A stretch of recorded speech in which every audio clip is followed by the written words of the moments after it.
Media మిత్రులకు అందరికీ కూడా నమస్కారం. మీ ద్వారా నేను కర్నూలు ప్రజలకు, యావత్ ఆంధ్రప్రదేశ్ ప్రజలకందరికీ కూడా ఈరోజు ఒక మంచి విషయం చెప్పాలని మేము ముందుకు వచ్చాను. నేను 20,000 ఆపరేషన్లు చేసిన ఒక మంచి సర్జన్గా, ఒక డాక్టర్గా ఎంతోమంది బాధలను చూశాను. వాళ్ళ బాధలను నయం చేసి ఇంటికి పంపించేటప్పుడు వాళ్ళు నవ్వుతున్నప్పుడు నాకు ఎంతో సంతోషం అనిపించేది.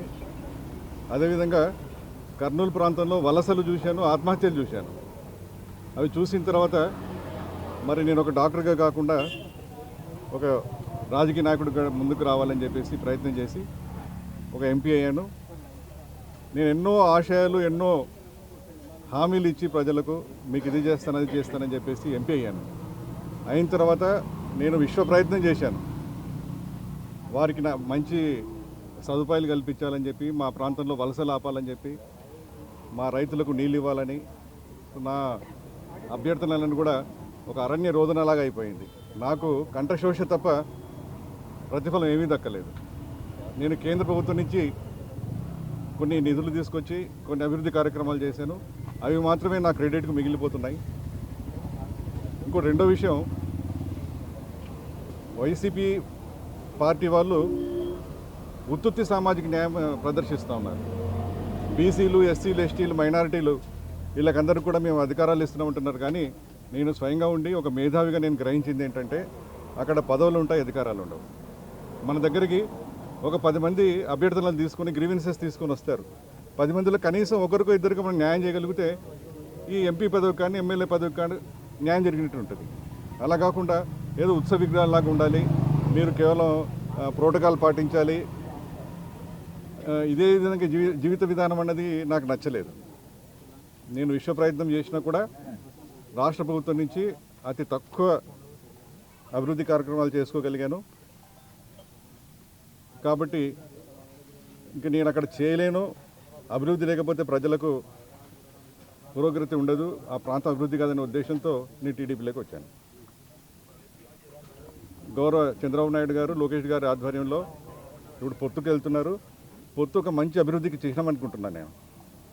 జనసేన, కేంద్ర ప్రభుత్వం, బీజేపీ వీళ్ళందరూ కలిస్తే ఆంధ్ర ప్రాంతం మంచి అభివృద్ధి చెందుతుందని నేను ఆశతో, వీరి నిజాయితీ నిబద్ధతను చూసి నేను ఈరోజు టీడీపీలో చేరడం జరిగింది. ముఖ్యంగా కర్నూలు ప్రాంతంలో ఉన్న సమస్యల గురించి నేను నారా చంద్రబాబు నాయుడు గారికి అన్ని వివరించాను. మేము తప్పకుండా దాని మీద కాన్సన్ట్రేట్ చేస్తాము. గత వచ్చే 5 సంవత్సరాల్లో తప్పకుండా ఇవన్నీ కూడా మేము నెరవేరుస్తాము.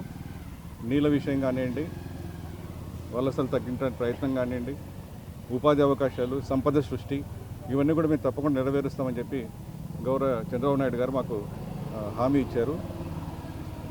నా దృఢ సంకల్పం ఏంటంటే, కర్నూలు ప్రాంతంలో వలసలు నివారించాలి, ఉపాధి కల్పించాలి. యువత కూడా వలసలు వెళ్తున్నారు, చదువుకున్న యువత కూడా వలసలు వెళ్తున్నారు. సో యువతకు ఉపాధి చూపించాలి, వలసలు వెళ్తున్న రైతులకు ఉపాధి చూపించాలి. మేము సంవత్సరానికి ఒక పంట పండించుకోవడం మాకు గగనం అయిపోతామండి. మాకు 50 టీఎంసీ నీళ్లు తుంగభద్రలో పారుతున్నా కూడా మేము వాటిని నిల్వ ఉంచుకునే పరిస్థితి లేదు. కాబట్టి మా దగ్గర దారిద్ర్యం ఎక్కువ, వలసలు ఎక్కువ. మా కర్నూలు ప్రాంతం అంతా కూడా ఒక నల్ల ఎడారిలాగా కనిపిస్తామండి. అందరూ అనుకుంటారు అది ఎత్తైన ప్రాంతం, వర్షం చాలా తక్కువ ఉంటుంది కాబట్టి అక్కడ నీళ్లు లేవనుకుంటారు. కానీ తప్పు, శుద్ధ తప్పు.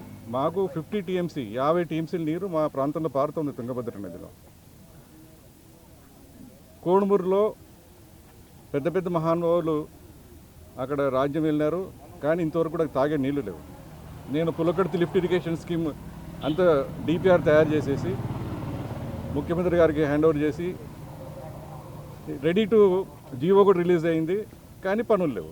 ఎందుకంటే నిధులు లేవు. సో మనం ఒక చిన్న గ్రామానికి, ఒక 40,000 జనాభా ఉన్న ఒక గ్రామానికి లేకపోతే ఒక పట్టణానికి త్రాగే నీళ్ళు ఇవ్వలేకపోతే, గత 10 సంవత్సరాల నుంచి హామీలు ఇస్తుంటే కూడా కేవలం 100 కోట్ల రూపాయలతో మనం అభివృద్ధి కార్యక్రమం చేయలేకపోతే, తాగే నీళ్ళు ఇవ్వలేకపోతే ఇంకా రాజకీయాలు ఎందుకు అనిపించింది. మా కర్నూలు నగరం 2 నదుల మధ్యలో ఉన్నది. తుంగభద్ర, హంద్రి ఒక సంగమేశ్వరం లాగా ఉంటుంది. ఇవి వెళ్ళి కృష్ణలో కలుస్తాయి. ఈ సంగమేశ్వరం ఈ ఏరియాలో కూడా మాకు తాగే నీళ్లు లేవని చెప్తే ఎంత క్లిష్ట పరిస్థితులు ఉందో మీకు అర్థమవుతామండి. మరి నేను విశ్వ ప్రయత్నం చేశాను, ఎన్నో దఫాలు ప్రయత్నం చేసి మెమరాండమ్స్ ఇచ్చాను, కానీ మాకు అక్కడ పరిస్థితి ఏంటంటే అపాయింట్మెంట్స్ ఉండవు.